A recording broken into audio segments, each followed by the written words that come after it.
প্রিয় শিক্ষার্থী, ইংরেজি ব্যাকরণ ভীতি জয় করব ব্যারন স্টোফেলের প্রতিদিনকার এই অ্যানালাইসিসের মধ্যে দিয়ে।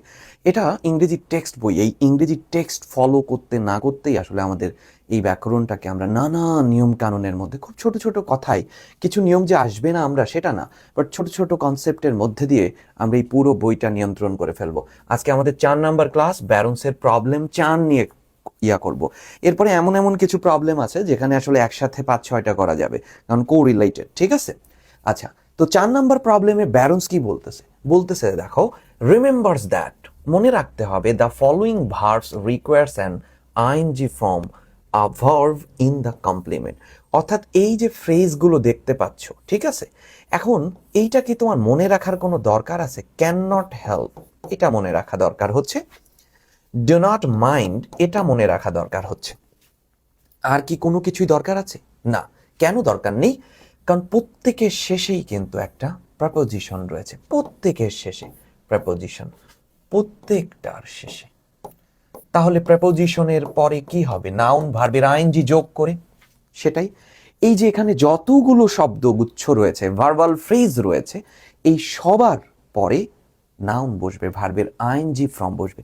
এটা হচ্ছে ব্যারন স্টোফেলের প্রবলেম নাম্বার 4। আচ্ছা, আর কি বলতেছে দেখি। এই যে সাবজেক্ট, ফরগেট অ্যাবাউট, এই যে ভার্বাল ফ্রেজ ফরগেট অ্যাবাউট, ঠিক এখানে ভার্বের আইএনজি। ক্যান্সেলিং হার অ্যাপয়েন্টমেন্ট ক্যান্সেল করতে ভুলে গিয়েছে। বলছে কি, নোট পড়ি আমরা। Avoid using an infinitive from after the verb phrases listed. এই যে ভার্বাল ফ্রেজগুলো দেখতে পাচ্ছ, এদের পরে কখনোই ইনফিনিটিভ বসবে না, সেটা বলছে। আচ্ছা, avoid using a verb word after look forward to and object to, এদের পরেও আমরা জানি টু এর পরে ভার্বের বেস, কিন্তু look forward to, object to, with an eye to, এদের পরেও ভার্বের আইএনজি ফর্ম বসবে। এবং ব্যারন্সের 79 পেজে আরও দেয়া আছে, রেফার করা আছে। রিমেম্বার দ্যাট, তোমাকে মনে রাখতে হবে যে, কি বলতে মনে রাখতে বলছে, the verb phrases be like, অর্থাৎ এই বি লাইকলি, এদের পরে does not require an ING form বসবে না, বাট কি হবে? Requires an infinitive. ঠিক আছে, এই হচ্ছে আলোচ্য বিষয় ছিল। অর্থাৎ এইগুলো ভার্বের পরে সব সময়, ভার্বাল ফ্রেজের পরে কি হবে? ভার্বের আইএনজি যোগে নাউন বা জেরন ফর্ম বসে যাবে। ঠিক আছে, আমরা জানি with a view to, look forward to, object to, এদের পরে ভার্বের বেস বসে, কিন্তু এদের পরেও ভার্বের আইএনজি ফর্ম বসবে, কারণ উদ্দেশ্য অর্থে বসে। এই পর্যন্ত ব্যারন্স বলেছে। আর একটু যোগ করেছে, বি লাইকলি, এই ভার্বাল ফ্রেজের এই যে ক্ষেত্রে কখনোই আইএনজি বসবে না, টু প্লাস ভার্বের বেস ফর্ম বসবে। আমরা উদাহরণ দেখে আসি। শি ইজ লাইকলি, এই যে ইজকে বলো বি, তাহলে বি লাইকলি এর পরে আইএনজি ফর্ম বসে না, টু প্লাস ভার্বের বেস বসে। She is likely to know. Let's go to the movie when you get through, এই যে গেট থ্রু এর পরে ভার্বের আইএনজি ফর্ম বসে, স্টাডিং। আবার বলছে উই ক্যান নট হেল্প এর পরে ভার্বের আইএনজি ফর্ম বসে যাবে, ওয়ান্ডারিং। আর ক্যান নট বাট এর পরে ভার্বের বেস ফর্ম বসে, কান্ট বাট এর পরে বেস, কিন্তু ক্যান নট হেল্প এর পরে ভার্বের আইএনজি। এই কথা ব্যারন্স বলতেছে প্রবলেম 4-এ। I have been looking forward to, look forward to এর পরে ভার্বের ING, meeting. We wouldn't mind এর পরে কি হবে? জেরান্ড বসে যাবে, কখনোই টু প্লাস ভার্ব বসবে না, ওয়েটিং। এটা কারেক্ট ফর্ম।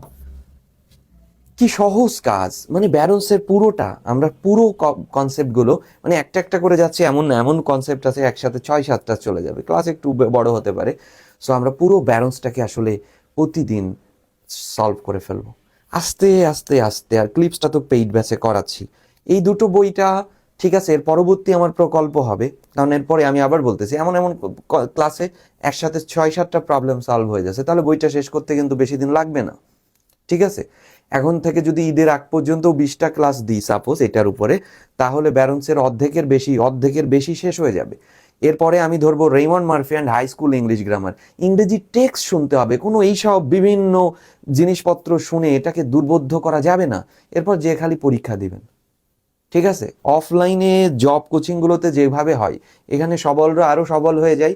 ঠিক আছে, যারা একটু এখন থেকে শুরু করতে চাই তাদের আলটিমেটলি কোনো লাভই হয় না। কেন হয় না? এই যে নিয়ম কানুন রুলস, অবশ্যই এটা নিয়মের মধ্যে পড়ে, বাট এটা টেক্সট ধরে ধরে ছোট ছোট কেন চাপ নিব আমি, কনসেপ্টটা টেক্সট দেখতে হবে।